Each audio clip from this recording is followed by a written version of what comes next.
Ny vanim-potoana misy atsika dia vanim-potoana izay irisona indrindra amin'ny antsoina hoe fambolen-kazo.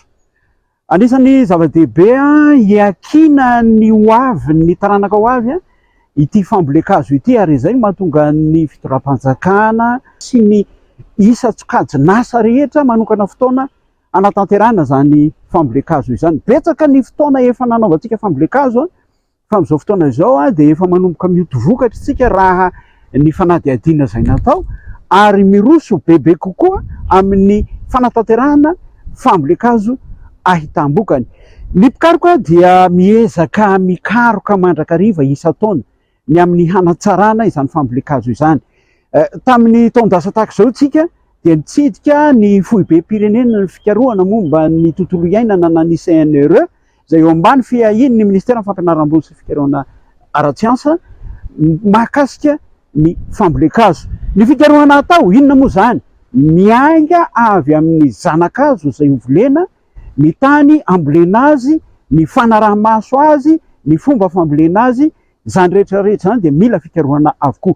Amin'ity anio ity dia hiverinao amin'ny CNR tsika ka hamantatra hoe karazan-kazo tahaka ny ahoana indray no ambolena amin'ity taona ity, ahoana ny mety ho voka-pikarohana vaovao azo mba hanatsarana izany fambolen-kazo izany. Miarahaba antsika mpijery televiziona malagasy, anasananao ary ny fandahara. Tamin'ny fandaharantsika mahakasika an'ity fambolen-kazo ity dia efa nijery an'ireto hazo ireto isika, zana-kazo ireto. Ho an'ny Ministeran'ny Fampianarana Ambony sy Fikarohana Ara-tsiansa manokana dia maro ireo zana-kazo voka-pikarohana izay ho ambolena amin'ity taona ity.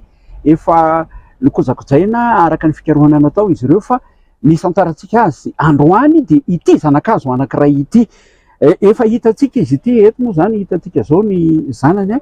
Tsara-pahatsiahivina angamba ho an'ny mpijery ny televiziona malagasy hoe inona moa ity hazo ity, avy aiza izy io, dia fanaovana inona izy io? Ie, arak'izay voalaza zay tokoa dia maro ny zana-kazo hovolen'ny Ministeran'ny Fampianarana Ambony sy ny Fikarohana Ara-tsiansa. Anisan'izany ty anankiray ity izay antsoina hoe milety ampinata. Ity zana-kazo ity hazo ity zany dia hazo tsy zana-tany eto amintsika, avy eto amintsika, fa avy any ivelany, fa izy kosa dia efa maniry tsara eto amintsika any amin'ny sisintany any moa zany tena misy azy, any amin'ny faritra amin'ny Sainte-Marie tena misy anazy amin'izao fotoana izao. Fa nezahana zany izy ity, ny anarana mombamomba anazy zany dia nezahana hoe hovolena aty amin'ny fotoana. Ie, inona moa ny antony nezahana ambolena anazy ity? Satria inona ny tena zavatra ilavana anazy? Anisan'ny zava-maniry tena hoe manana ny maizy azy izy ity, satria anisan'ny ireny fakana menaka na biodiesel, biodiesel reny izy ity. Ka anisan'ny hoe zavatra tsara zany ny ambolena anazy amin'izao. Fakana solika zany. Fakana solika. Fampiasa amin'inona moa zany ny solika azo avy amin'izy itony? Ie, ny solika azo avy amin'ny menaka azo avy amin'ny zava-maniry ity zany dia fampiasa amina fiaramanidina. Fiaramanidina zany hoe solika azo avy amin'ny zava-maniry zany. Manahoana tsara ny dingam-piainana izy ity?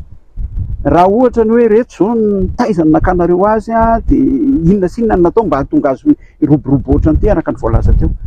Ie, ny fomba nambolena anazy io zany avy amin'ny voany. Ny voany no nambolena, hitantsika any amin'izao fitombony, izao izy ny efa manomboka lehibe izy izao.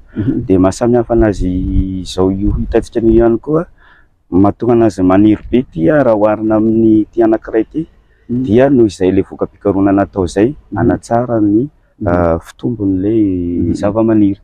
Dia le fanatsarana iny hoentina ahafahany mivelona any amin'ilay toerana izay ivoletsika anazy eto ampovoan-tany. Eto ampovoan-tany.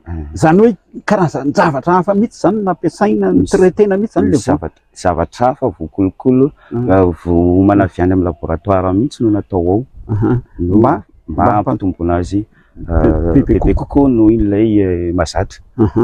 Manahoana raha ambolena zany ity zao, dia manahoana indray ny fivoarana izay fambolena izay? Ie, raha ny fitombony izy ity eo amin'ny eo amin'ny 5 taona eo izy any amin'ny izy ambolena dia manomboka misy voany 5 taona eo. Any amin'ny toerana misy azy moa zany, farany eto ampovoan-tany ataoko somary tarakely izay fotsiny noho ilay izay toetany karazana adaptation eto ampovoantany.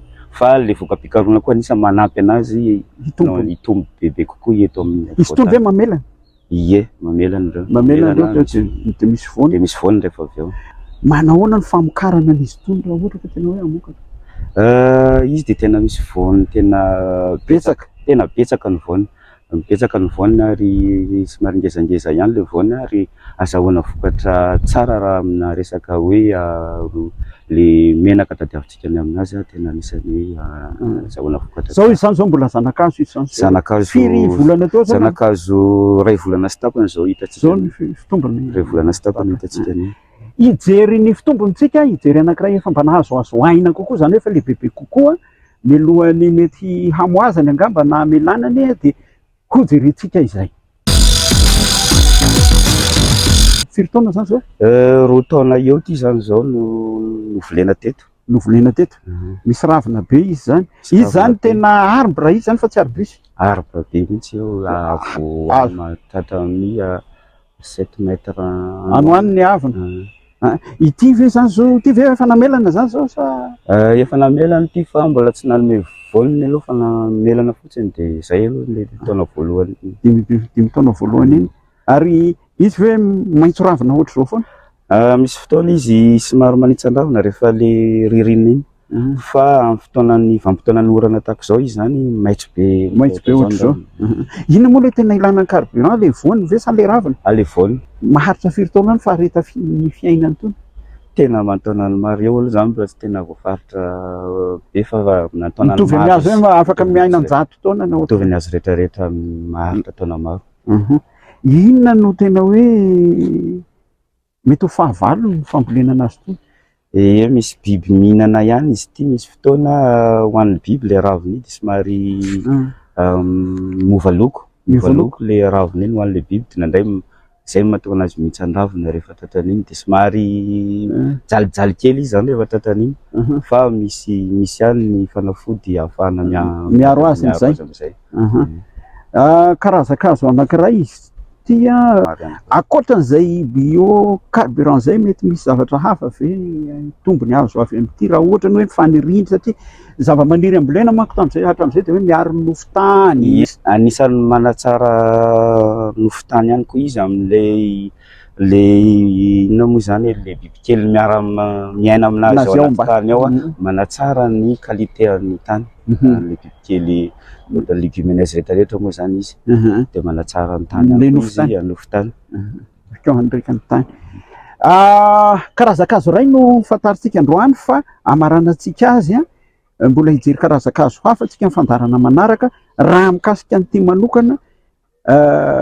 Akoatran'izay tombotsoana carburant zay mety raha ny fiparitahan'le voka-pikarohana am'izao ve mety ahafahana mamaritra hoe mety haniry amin'ny faritra hafa satria ny afovoantany aloha zao nijerentsika mety haniry amin'ny faritra hafa koa ve ity?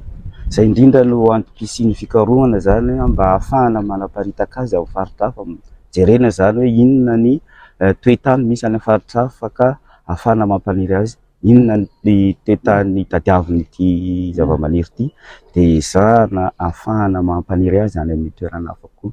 Zay ny anton'le fikarohana hoe mety voatany zany zao hita fa maniry izy de ezahana ihany koa any amin'ny toeran-kafa mba hampaniry anazy omena azy zany zay zavatra ilainy ahafahany maniry amin'ny toeran-kafa. Milety ampinata ity zany no fantaritsika teto. Hazo efa fantaritsika ty efa nandalo teto amin'ny fandarana ty fa androantsika napahatsahivina fotsiny fa hazo anankiray izay heverina fa tena tokony hahazo vahana eo amin'ny fambolen-kazo eto amintsika satria hazo naharena lehibe izy ity dia ny solika izay hoentina mampandeha ny fiaramanidina. Karazany anankiray ty hitantsika teto androany ity amin'ireo zay ao anatin'ny zana-kazo izay hamboleny ato amin'ny Ministeran'ny Fampianarana Ambony sy Fikarohana Ara-tsiansa fa amin'ny fandarana manaraka dia hijery santionany vitsivitsitsika mahakasika an'izay hazo izay. Ny tanjona dia ny hoe hazo vokatry ny voka-pikarohana na ilay zana-kazo na ny fomba fambolena azy na ilay fomba fikojakojana azy na ny fanaraha-maso azy mba hahitambokany amin'ny ho avy. Amin'izao fotoam-pambolen-kazo izao no entina tsika ato fandarana anaovana fanadihadiana mahakasika ireo rehetra ireo. Mametraka mandram-piaona manome fotoananao amin'ny herin'ny anio toy izao indray, mandram-piaona tompoko lahy sy tompoko vavy.